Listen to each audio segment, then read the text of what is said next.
Hello students, welcome to SSD Educational Classes and I am your friend Kashish Mehra.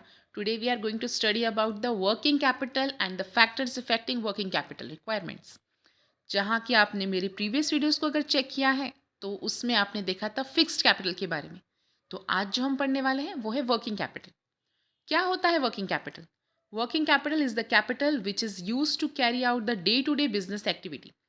जैसे कि हमने last video में देखा था तो फिक्स कैपिटल क्या होता है?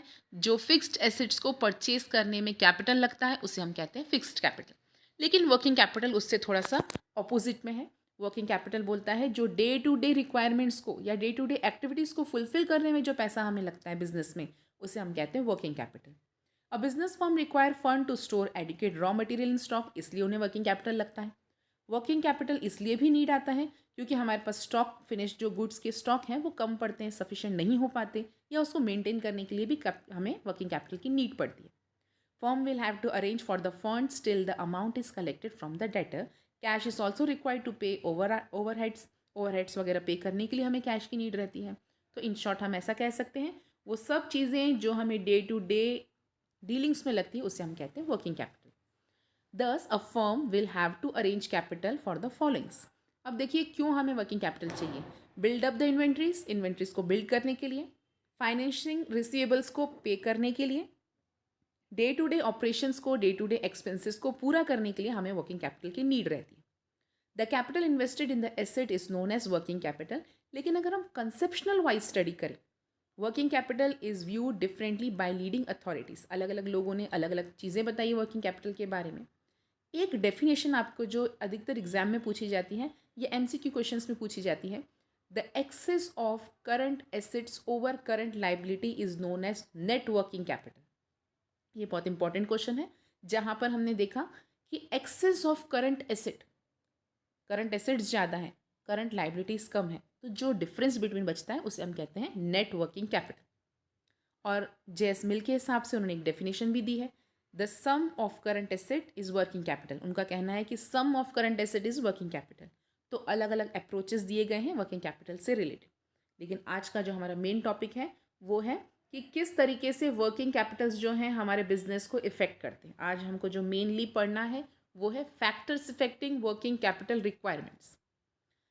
जैसे कि हमने प्रीवियस वीडियो में भी देखा था कि फिक्स्ड कैपिटल के ऐसे कौन से फैक्टर्स होते हैं जो हमारे बिजनेस को इफेक्ट करते हैं या हमारे वर्किंग कैपिटल को इफेक्ट करते हैं या फिक्स्ड कैपिटल को इफेक्ट करते हैं। जो सबसे पहला फैक्टर है वो है नेचर ऑफ बिजनेस। आपको सबसे पहले ये देखना है कि आपकी बिजनेस का नेचर कैसा है। Firm engaged in manufacturing essential product of daily consumption. ऐसी फर्म जो प्रोडक्शन के साथ डील करती है, लेकिन किसके साथ, कौन से प्रोडक्शन के साथ? जो डेली कंजप्शन के साथ है, जो हमें रेगुलरली रिक्वायर्ड रहते हैं, उसके लिए would need relatively less working capital as there would be constant and sufficient cash inflow in the firm. क्योंकि जो डेली कंजप्शन की नीड रहती है वहाँ पे कैश इनफ्लो जो रहता है वो ज़्यादा रहता है, और ज़्यादा रहने की वजह से यहाँ पर वर्किंग कैपिटल की नीड जो रहेगी वो कम रहेगी। On the contrary, if the business is dealing with luxurious product, अगर वो लग्जरियस प्रोडक्ट है इसका मतलब है वहाँ पे डेली इनफ्लो नहीं है, तो तब हमें huge amount of working capital की रिक्वायरमेंट्स रहेगी।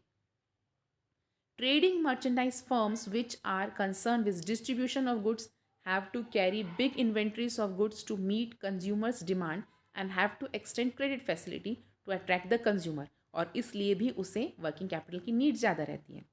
तो जो पर्सन ट्रेडिंग कर रहे हैं या मर्चेंडाइजिंग फर्म्स के साथ रिलेटेड है और उनको डिस्ट्रीब्यूशंस ऑफ गुड्स कैरी करना या बिग इन्वेंट्री को मेंटेन करना ज़रूरी रहता है, तो वहाँ पे वर्किंग कैपिटल लार्ज अमाउंट में लगता है। लेकिन उससे पहले हम थोड़ा सा एक बार पढ़ सकते हैं कि मर्चेंडाइजिंग फर्म्स होती कौन सी हैं। Merchandising firms are those which are concerned with buying and selling of goods, either as wholesaler. ऐसी फर्म्स जो गुड्स और सेलिंग के लिए लिए जाते हैं, जैसे कि आपके होलसेलर हैं, रिटेलर हैं, जो फर्दर उस चीज़ को बेचना चाहते हैं, उसे मर्चेंडाइजिंग फर्म कहते हैं। दूसरा फैक्टर जो वर्किंग कैपिटल को इफेक्ट करता है वो है size of business. The size of business also effect the working capital. A firm with large scale operations will need more amount of working capital, और ऐसी फर्म जिसका स्केल बड़ा नहीं है उनको स्मॉल वर्किंग कैपिटल के साथ भी बिजनेस वो कर सकते हैं।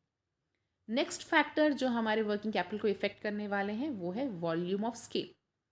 This is the most important factor because as the volume of sale is increasing, जैसे जैसे सेल बढ़ती जाएगी वर्किंग कैपिटल भी जो रहेगा, the volume of sale and size of working capital are directly related with each other. If volume of sale increases, we need more working capital, and if volume of sale decreases, we need less amount of working capital. Next point जो effect करता है वो है production cycle. The process of converting raw material से finish goods में, उसको हम कहते हैं production cycle. If the period of production cycle is longer, अगर किसी भी चीज़ को प्रोड्यूस करने में ज़्यादा समय लग रहा है, it means the firm need more amount of working capital. लेकिन अगर किसी चीज़ को प्रोड्यूस करने में कम समय लगता है तो इट मीन्स यहाँ पे less amount of working capital needed रहेगा. नेक्स्ट पॉइंट जो इफेक्ट कर रहा है वो है business cycle. When there is a boom in the economy, अगर इकोनॉमी में ज़्यादा बूम है मतलब तेज़ी है तो इट मीन्स सेल भी बढ़ेगी. सेल अगर बढ़ेगी तो इट मीन्स आपको वर्किंग कैपिटल की रिक्वायरमेंट भी ज़्यादा रहेगी.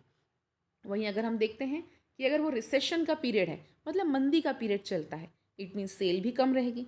सेल कम है तो वर्किंग कैपिटल भी की नीड भी कम रहेगी. तो ये डिपेंड करता है आपके बूम और रिसेशन के पीरियड पे. तो वहीं हम सिक्स्थ पॉइंट की तरफ अगर चलते हैं तो वहाँ बताया गया है terms of purchase and sale भी जो रहता है वो वर्किंग कैपिटल को इफेक्ट करता है. If the firm does not get credit facility for the purchase but adopt the liberal credit policy for it sale. अब यहाँ पर आपको टर्म्स कंडीशन समझने हैं कि अगर हमें या किसी बिजनेसमैन को क्रेडिट फैसिलिटी परचेज पे नहीं मिल रही, मतलब वो कैश में परचेज करता है लेकिन जब वो सेल कर रहा है और वो सेल करता है तो वो उधारी पे सेल करता है, मीन्स क्रेडिट पॉलिसी चला रहा है, तो तब उसे वर्किंग कैपिटल की नीड ज़्यादा रहेगी. On the other hand, if the credit terms of purchase are favourable, अगर वो परचेज करता है तो वो क्रेडिट पे परचेज कर सकता है, क्रेडिट पे परचेज कर रहा है, लेकिन जब वो बेच रहा है तो वो उसको कैश में बेच रहा है, तो तब उस केस में वर्किंग कैपिटल की जो रिक्वायरमेंट्स है वो कम रहेगी. क्रेडिट कंट्रोल एक उसी की तरीके का फैक्टर है जो सिक्स पॉइंट अभी हमने समझा. Credit control includes the factor such as volume of sale या टर्म्स एंड कंडीशन जो सेल की है वो किस तरीके से. इफ़ क्रेडिट पॉलिसी सही तरीके से हम कंट्रोल कर पा रहे हैं, एक बिजनेसमैन सही तरीके से क्रेडिट पॉलिसी को कंट्रोल कर पा रहा है तो उसे वर्किंग कैपिटल की नीड कम रहेगी. लेकिन अगर वो वर्किंग क्रेडिट पॉलिसी को सही कंट्रोल नहीं कर पा रहा है, समय पे पैसा नहीं निकलवा पा रहा है अपने कस्टमर से, तो उसे वर्किंग कैपिटल की रिक्वायरमेंट ज़्यादा रहेगी. अगर हमारा फर्म ग्रोथ करता है, जो एट्थ पॉइंट बता रहा है, अगर हमारा फर्म ग्रोथ करता है, एक्सपैंड करता है, at that time we need more amount of working capital. लेकिन अगर हम अपना रेगुलर बिजनेस करते हैं तो तब शायद हमें इतने वर्किंग कैपिटल की नीड नहीं पड़ेगी. नेक्स्ट पॉइंट में बताया गया है management ability. The requirements of the working capital is reduce if there is proper coordination. अगर सही कोऑर्डिनेशन है बिजनेस में, सही प्रॉपर डिस्ट्रीब्यूशन हो रहा है, प्रोडक्शन हो रहा है, then at that time we no need to keep a large amount of working capital. आपका सब कुछ बिजनेस अगर सही तरीके से चल रहा है, रिस्क भी कम है, तो इतना वर्किंग कैपिटल रखने की नीड नहीं है. लेकिन अगर आपका मैनेजमेंट प्रॉपरली नहीं है, at that time you need to keep a large amount of working capital. Tenth point बता रहा है एक्सटर्नल फैक्टर की वजह से हमें वर्किंग कैपिटल रखना पड़ता है. इफ़ द फाइनेंशियल इंस्टीट्यूशन जैसे कि बैंक है वो ईजिली हमें फंड प्रोवाइड कर रहे हैं तो उस समय हमें वर्किंग कैपिटल रखने की ज़रूरत नहीं है. लेकिन अगर हमारे पास कोई भी ऐसी फैसिलिटी अवेलेबल नहीं है तो हमें उस समय वर्किंग कैपिटल की नीड पड़ सकती है, तो हमें वो पैसा साइड में रखना पड़ेगा. तो ये सारे फैक्टर्स थे जो वर्किंग कैपिटल को इफेक्ट करते हैं. होप है स्टूडेंट्स आपको हमारा वीडियो पसंद आया होगा. अगर आपको हमारा वीडियो पसंद आया है तो इसको लाइक कीजिए, चैनल को सब्सक्राइब कीजिए और शेयर कीजिए. Thank you.